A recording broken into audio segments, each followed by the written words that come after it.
بسم اللہ الرحمن الرحیم۔ ابو ہریرہ رضی اللہ تعالیٰ عنہ سے مروی ہے، رسول اللہ صلی اللہ علیہ وسلم نے فرمایا، اللہ کے کچھ فرشتے ایسے ہیں جو راستوں میں پھرتے رہتے ہیں اور اللہ کی یاد کرنے والوں کو تلاش کرتے رہتے ہیں۔ پھر جہاں وہ کچھ ایسے لوگوں کو پا لیتے ہیں کہ جو اللہ کا ذکر کرتے ہوتے ہیں تو ایک دوسرے کو آواز دیتے ہیں کہ آؤ ہمارا مطلب حاصل ہو گیا۔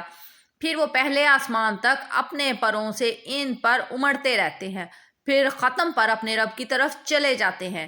پھر ان کا رب ان سے پوچھتا ہے، حالانکہ وہ اپنے بندوں کے متعلق خوب جانتا ہے، کہ میرے بندے کیا کہتے تھے۔ وہ جواب دیتے ہیں کہ وہ تیری تسبیح پڑھتے تھے، تیری کبریائی بیان کرتے تھے، تیری حمد کرتے تھے اور تیری بڑائی کرتے تھے۔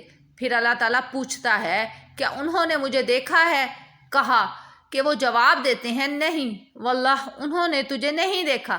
اس پر اللہ تعالیٰ فرماتا ہے، پھر ان کا اس وقت کیا حال ہوتا جب وہ مجھے دیکھے ہوئے ہوتے۔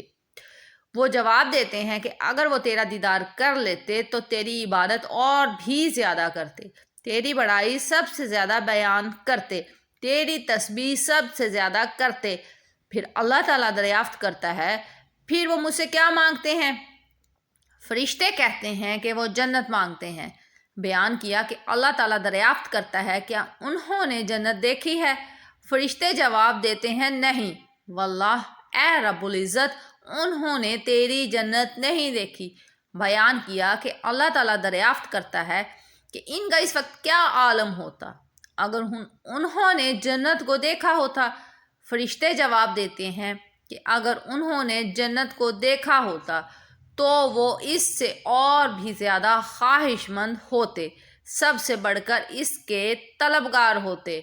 پھر اللہ تعالیٰ پوچھتا ہے کہ وہ کس چیز سے پناہ مانگتے ہیں؟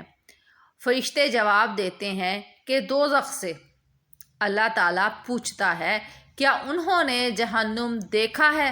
وہ جواب دیتے ہیں، نہیں واللہ انہوں نے جہنم کو دیکھا نہیں ہے۔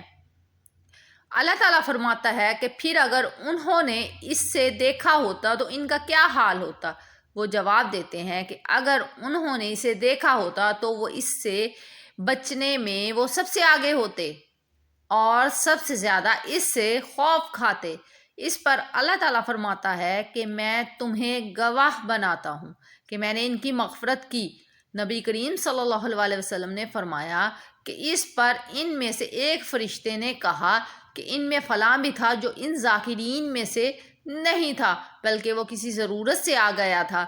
اللہ تعالیٰ ارشاد فرماتا ہے کہ یہ ذاکرین وہ لوگ ہیں جن کی مجلس میں بیٹھنے والا بھی نامراد نہیں ہوتا۔